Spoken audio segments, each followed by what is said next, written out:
Good afternoon. This is All India Radio. I'm Abhishek Mukhopadhyay and with me is Rupinder Kaur with the Midday News.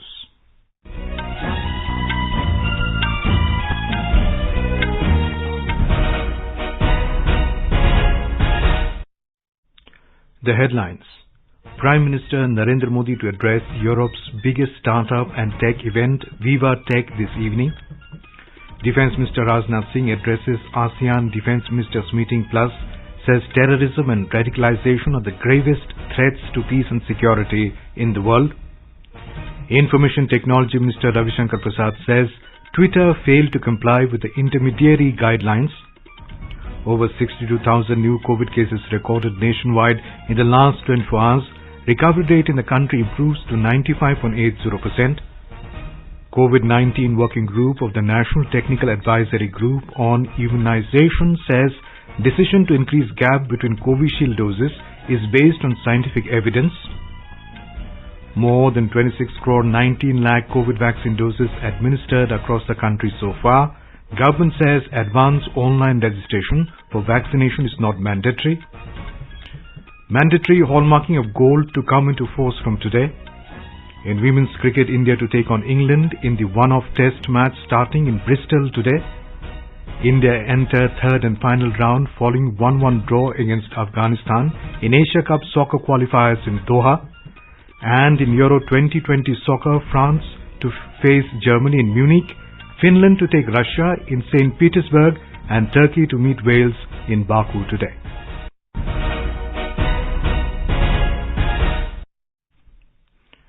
As many states are relaxing lockdown norms, we advise the listeners not to lower their guard as the COVID-19 pandemic remains a threat to our health. Please stay at home unless it is essential to go out and continue to follow the 4 simple steps. Wear a face mask, maintain 2 gaz ki duri for social distancing, focus on hand and face hygiene, and get vaccinated. For any COVID-related information and guidance, contact national helpline numbers 011 2397 8046 and 1075. And now the news. Prime Minister Narendra Modi will deliver the keynote address at the 5th edition of Viva Tech today. Viva Tech is one of the largest digital and startup events in Europe. The Prime Minister has been invited as a guest of honor to deliver the keynote address at the event this year. Other prominent speakers in the event include French President Emmanuel Macron, Prime Minister of Spain Pedro Sanchez, and ministers and MPs from various European countries. The event will also witness participation of corporate leaders including Apple CEO Tim Cook, Facebook Chairman Mark Zuckerberg, and Microsoft President Brad Smith. The 5th edition of Viva Tech is scheduled to be held from the 16th to 19th of June. Defence Minister Rajnath Singh has hailed the Indian values of Vasudhaiv Kutumbakam and Sarve Bhavantu Sukhinaha and urged every country to develop an outlook envisaging world as one family to encourage shared approach. Addressing the ASEAN Defence Ministers Meeting Plus today through video conferencing, the minister called for a united fight against the pandemic. He said universal vaccination is the only solution which can bring back world economy on the path of recovery. The minister also highlighted India's views on dealing with major security challenges in the region. Mr. Singh assured that India as a member of the Financial Action Task Force, FATF, remains committed to combat financing of terrorism. He re-emphasized India's call for an open and inclusive order in the Indo-Pacific region. Terrorism and radicalization are the gravest threat to peace and security that the world is facing today. India shares global concerns about terrorism and believes that in an era when networking amongst the terrorists is reaching alarming proportions, only through collective cooperation can the terror organizations and their networks be fully disrupted, the perpetrators identified and held accountable, and strong measures be undertaken against those who encourage, support and finance terrorism and provide a sanctuary to terrorists.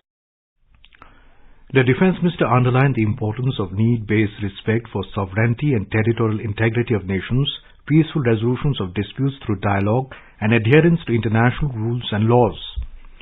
Mr. Singh said India strengthened its cooperative engagements in the Indo-Pacific based on converging visions and values for promotion of peace, stability and prosperity in the region. Highlighting the gravity of cyber threats, Defence Minister called for multi-stakeholder approach guided by democratic values for safe digital connectivity with due respect to sovereignty of countries. He said that as a founding member of the heads of Asian Coast Guard Agencies meeting, India seeks to enhance capacity building through collaboration in the areas of maritime search and rescue. India shares a deep connect with ASEAN and has continued its active engagement in many areas contributing to regional peace and stability, particularly through ASEAN-led mechanisms such as East Asia Summit, ASEAN Regional Forum and ADMM Plus. The India-ASEAN strategic partnership has been strengthened by virtue of flourishing cultural and civilizational links and enhanced people-to-people cooperation. The ASEAN Defence Ministers Meeting Plus ADMM Plus is a forum comprising 10 ASEAN member countries and 8 partner nations including India, China, Australia, Japan, New Zealand, South Korea, Russia and the United States.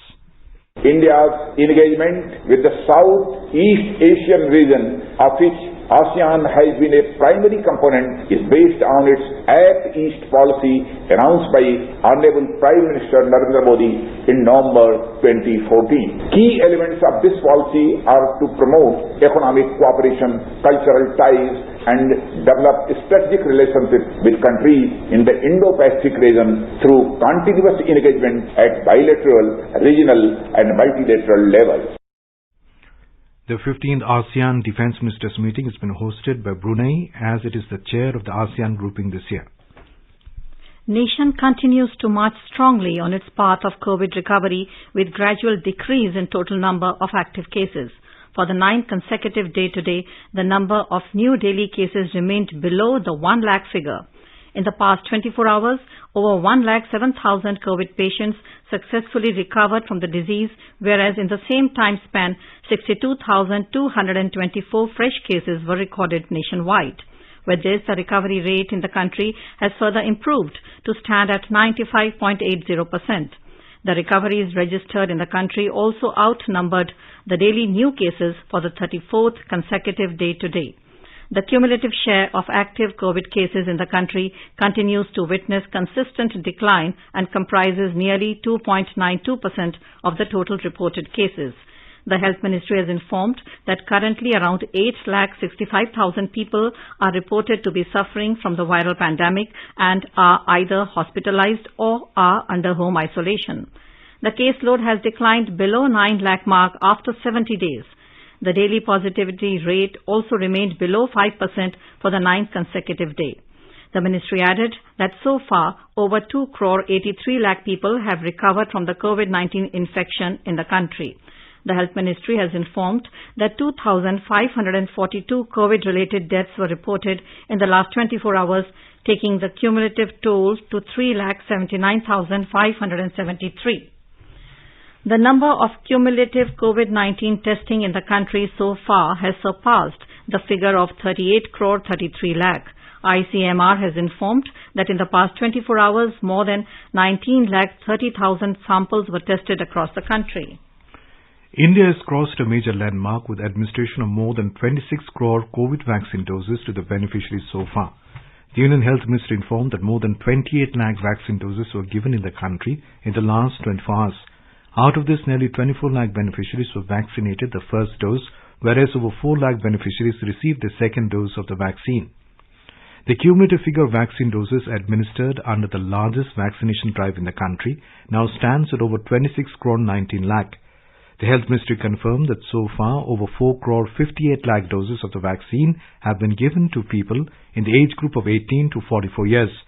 Nearly 14 lakh beneficiaries in this age group received their first jabs yesterday, whereas nearly 60,000 others were given the second dose. The ministry said more than 10 lakh beneficiaries in the age group of 18 to 44 years have already received the first dose of COVID vaccine in the states of Bihar, Jharkhand, Delhi, Gujarat, Haryana, Karnataka, Maharashtra, Madhya Pradesh, Rajasthan, Tamil Nadu, Kerala, Telangana, Uttar Pradesh, Odisha and West Bengal. So far, over 21 crore people in the country have received the first dose of the COVID vaccine, whereas nearly 5 crore have been fully vaccinated with both the required doses. Chairman of India's COVID-19 Working Group of the National Technical Advisory Group on Immunization NTAGI, Dr. N.K. Arora, has said that the decision to increase gap between Covishield doses is based on scientific evidence. In an interview with DD News, Dr. Arora informed that none of the NTAGI members dissented regarding the decision.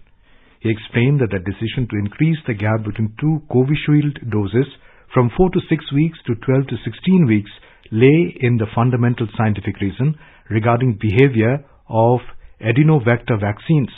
The NTAGI chairman said that in the last week of April this year, United Kingdom's Public Health England released data which showed that vaccine efficacy varied between 65 to 88% when dosage interval is 12 weeks. He said based on the scientific evidence which showed increased efficacy of adenovector vaccines with increased dosage duration, the decision was taken on the 13th of May in the country to increase the gap between two doses of Covishield vaccine.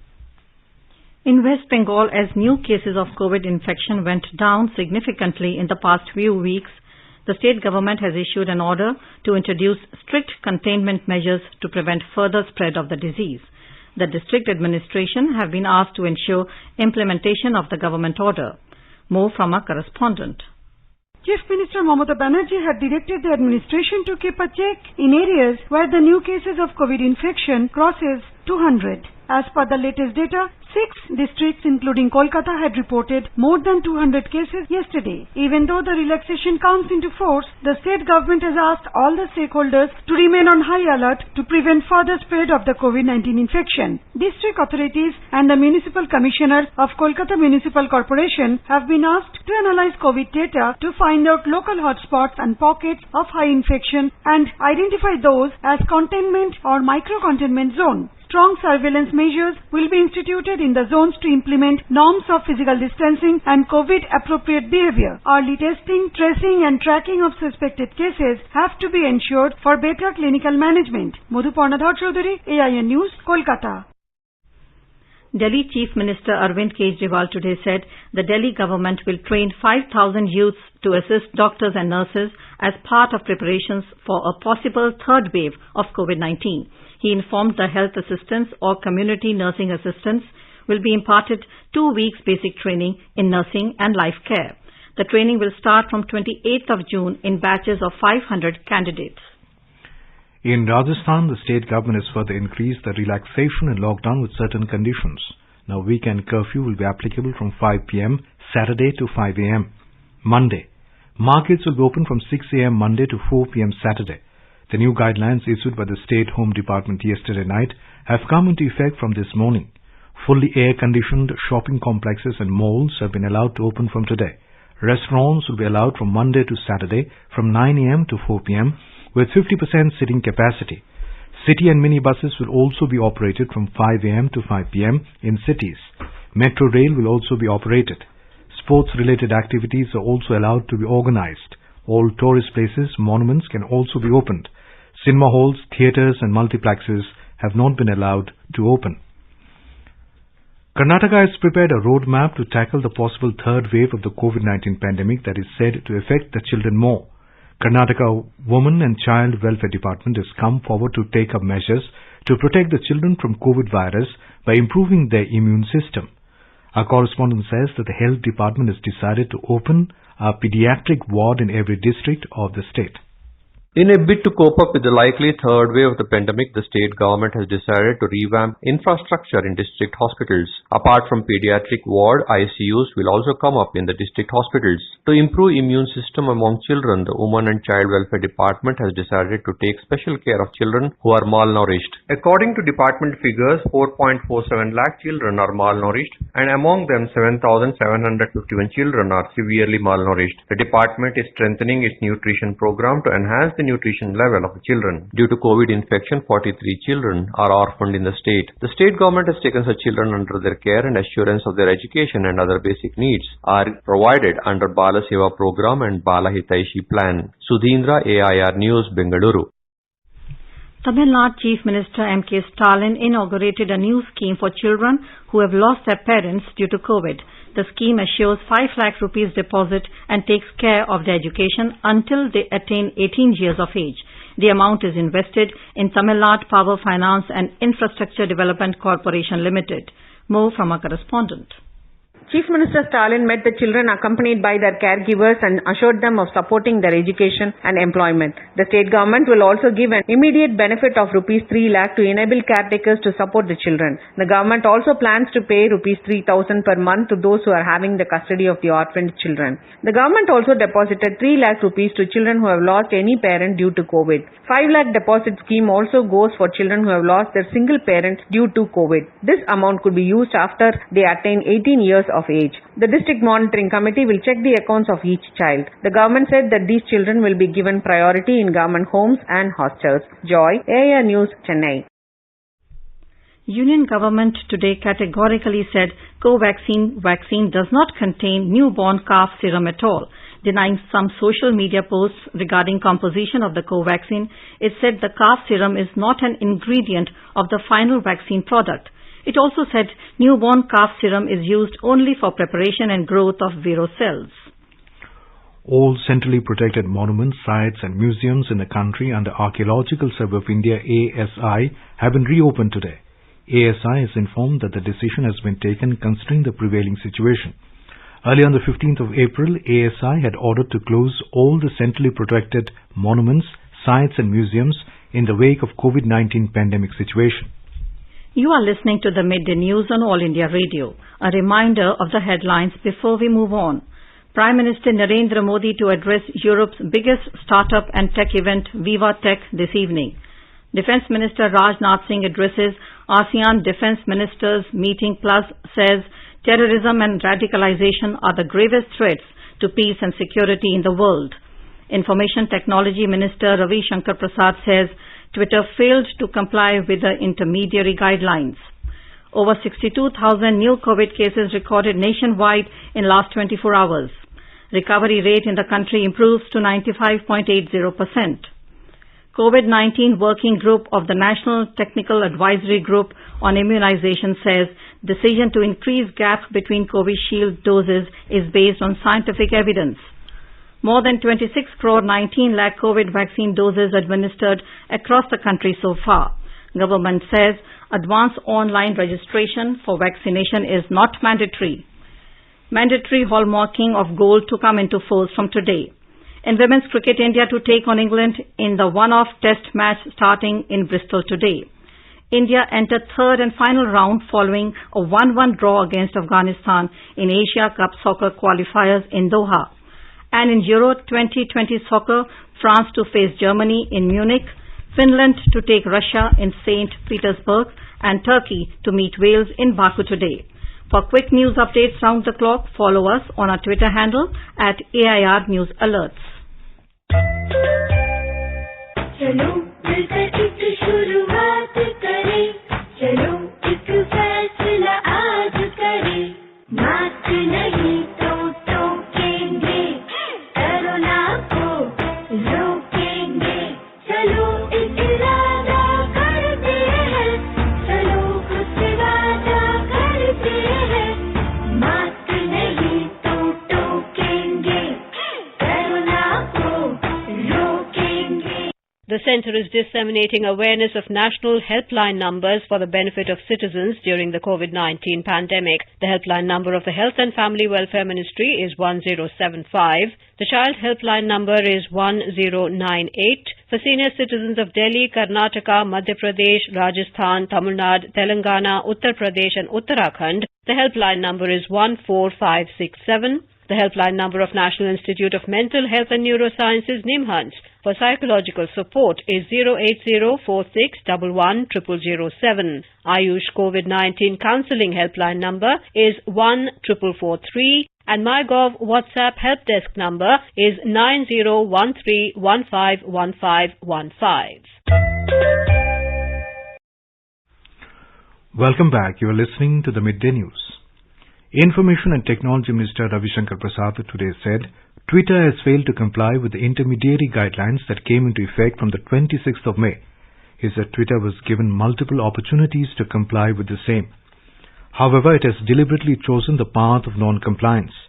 Mr. Prasad wondered when Indian companies that go to do business in foreign countries voluntarily follow the local laws, then why are platforms like Twitter showing reluctance in following Indian laws designed to give voice to the victims of abuse and misuse? The minister said the rule of law is the bedrock of Indian society, and India's commitment to the constitutional guarantee of freedom of speech was yet again reaffirmed at the G7 summit. Mandatory hallmarking of gold jewellery has come into force from today. Hallmarking has been initially started in 256 districts of the country, which have been essaying marking centres. Union Ministry of Consumer Affairs has informed that after wide-range discussions with various stakeholders, a set of decisions have been taken regarding hallmarking which will benefit both customers and businesses. Under the new provisions, gold of additional carats including 20, 23 and 24 have also been allowed for hallmarking. Ladakh paid homage to Galwan martyrs on the first anniversary of violent clash in eastern Ladakh. In the face of unprecedented Chinese aggression on intervening night of 15th and 16th June last year, 20 Indian soldiers laid down their lives defending our land. Indian Army inflicted heavy casualties on the PLA. Fire and Fury Corps paid homage to the martyrs of Galwan. In a solemn ceremony at Hall of Fame in Leh, Fire and Fury Corps Chief of Staff Major General Akash Kaushik laid a wreath at the iconic war memorial. Similarly, in emotions-filled atmosphere, Army and paramilitary forces have paid homage to the martyrs at the memorial constructed in Galwan Valley in the eastern Ladakh. In the Union Territory of Puducherry, the BJP legislator M. Balam Selvam was elected unopposed as the Speaker of the 15th Legislative Assembly today. More in this report. The first session of the 15th Puducherry Legislative Assembly held today along with the election of the Speaker. The BJP legislator Embalam R. Selvam filed his nomination for the election of the Speaker on behalf of the National Democratic Alliance. Since no nomination was received from the opposition parties, the Pro-Tem Speaker Lakshmi Narayanan announced that Selvam was elected unopposed. Chief Minister Rangasamy and the DMK Assembly leader Siva accompanied him to the Speaker's chair. Selvam, the first-time BJP MLA elected from Manavali constituency, is the 21st Speaker of the Territorial Assembly. Chandramohan, AR News, Puducherry. Delhi police has arrested a judo coach Subhash in connection with the killing of Sagar Dhankar at the Chhatrasal Stadium. Wrestler Sushil Kumar, who is an accused in the killing, is already in judicial custody after Delhi court extended its remand till the 25th of June.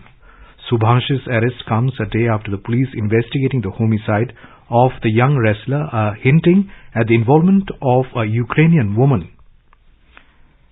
The Enforcement Directorate arrested ex-MLA and a leader of Peasants and Workers' Party Vivek Patil in connection of over 500 crore rupees Karnala Bank scam. Patil, who is the founder-chairman of Maharashtra-based Karnala Bank, was arrested last night. Panvel-based Karnala Nagri Shahakari Bank was put under withdrawal restrictions by the Reserve Bank of India in December 2019. Patil, on the pretext of granting loans, is accused of siphoning off money to various trusts. In Gujarat, 10 people lost their lives when their car collided with a truck near Tarapur in Anand district this morning. According to police, the accident took place on a state highway connecting Tarapur and Vataman in Ahmedabad district. Police and fire brigade staff rushed to the spot and took out bodies and identified the deceased. Union Home Minister Amit Shah and Gujarat Chief Minister Vijay Rupani have expressed grief over the loss of life in a road accident. Sahitya Academy President Dr. Chandrasekhar Kambar has asked young writers to be aware of global trends but also concentrate on the people and cultures around them.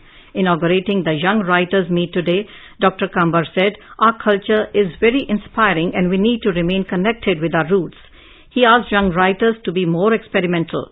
Addressing the program, which took place in virtual mode, noted author Amish Tripathi said, "Young writers should also write on the country's rich and great culture." The author of Shiva Trilogy said the writings should promote unity. He stressed on the need for discipline for writing. With 38 days to go for the Tokyo Olympic Games, All India Radio today will talk about prime male table tennis participant Achant Sharat Kamal. Born on 12th of July 1982 in Chennai district of Tamil Nadu, Sharad Kamal certified for the Tokyo Games in March by beating Pakistan's Ramiz Mohammed in the Asian Olympic qualification match at Doha. This will be the Sharad Kamal's fourth Olympics, having competed for the first time in 2004. But this can be the first time that Sharad Kamal would compete in two occasions in the games, men's singles and mixed doubles. Sharad Kamal received two historic bronze medals in men's team and mixed doubles in the 2018 Jakarta Asian Games. The veteran paddler won a gold in men's team, a silver in men's doubles and two bronze medals in men's singles and mixed doubles in the 2018 Gold Coast Commonwealth Games. A 9-time seniors national champion, Sharad Kamal was awarded the Padma Shri in 2019. In women's cricket, Indian team will break its almost 7-year-long test match drought today when it faces England in a one-off game at the County Ground in Bristol. This will also be the first time Indian women cricketers are playing England in multi-format series. The two teams play 1 Test, 3 ODIs and 3 T20 internationals. It will be a tough task for India against one of the best sides, but Mithali Raj's team has quality players in the ranks to battle it out for 4 days. Apart from the experienced players like Mithali, Jhulan Goswami, Harmanpreet, the Indian team will hope the likes of Shefali Verma, Jemima Rodrigues can impress in red ball cricket. The match starts at 3:30 p.m. IST. In Asia Cup qualifiers, India were lucky to get away with 1-1 draw against Afghanistan without actually scoring in a Group E match in Doha last night. India still advanced to the third and final round after Afghan goalkeeper scored the goal in their account. Owais Azizi scored the self-goal in the 75th minute and Hossain Zamani's 82nd minute strike drew parity at the Jassim bin Hamad Stadium. Importantly for Sunil Chetri's team, India entered the third and final round of the qualifiers along with Afghanistan. India finished at the third position in Group E with 7 points from 8 matches. They won only 1 match, lost 3 and drew 4 games. They scored 6 goals and conceded 7 to end up with a negative goal difference. In Euro Cup soccer tournament, Finland to take Russia in St. Petersburg and Turkey to meet Wales in Baku today. Yesterday, Portugal beat Hungary 3-0 on 5th day of the Euro 2020. Portugal skipper Cristiano Ronaldo celebrated becoming the first player to appear in 5 European championships. In another major clash, France defeated Germany 1-0. Now let us take a look at the weather update for today. National capital Delhi is having thunderstorm with rain. The maximum temperature will be around 37 degrees Celsius. The minimum was 25 degrees. Mumbai is facing generally cloudy sky with heavy rain. Kolkata is having generally cloudy sky with few spells of rain or thunder showers. The city temperature will move from a minimum of 26 degrees Celsius to a maximum of around 30 degrees. Chennai is witnessing generally cloudy sky with light rain or drizzle. Srinagar is facing partly cloudy sky with possibility of rain or thunderstorm or dust storm. The temperature will hover between 14 and 26 degrees Celsius. Jammu is having partly cloudy sky towards evening. The temperature will rise from a minimum of 26 degrees Celsius to a maximum of around 35 degrees. Leh is seeing generally cloudy sky with light rain or drizzle. The upper limit of temperature will be around 19 from a minimum of 6 degrees Celsius. Gilgit is having generally cloudy sky with light rain or drizzle. Temperature will move from a minimum of 20 to a maximum of 35 degrees Celsius. And in Muzaffarabad, the sky is partly cloudy. The temperature will increase from a minimum of 16 degrees Celsius to a maximum of around 26 degrees. And now, before we end the bulletin, the headlines once again. Prime Minister Narendra Modi to address Europe's biggest startup and tech event, Viva Tech, this evening. Defence Minister Rajnath Singh addresses ASEAN Defence Ministers Meeting Plus, says terrorism and radicalization are the gravest threats to peace and security in the world. Information Technology Minister Ravi Shankar Prasad says Twitter failed to comply with intermediary guidelines. Over 62,000 new COVID cases recorded nationwide in the last 24 hours. Recovery rate in the country improves to 95.80%. COVID-19 Working Group of the National Technical Advisory Group on Immunization says decision to increase gap between Covishield doses is based on scientific evidence. More than 26 crore 19 lakh COVID vaccine doses administered across the country so far. Government says advance online registration for vaccination is not mandatory. Mandatory hallmarking of gold to come into force from today. In women's cricket, India to take on England in the one-off test match starting in Bristol today. India enter third and final round following 1-1 draw against Afghanistan in Asia Cup soccer qualifiers in Doha. And in the Euro Cup soccer tournament, Finland to take Russia in St. Petersburg and Turkey to meet Wales in Baku today. And with that we end the Midday News.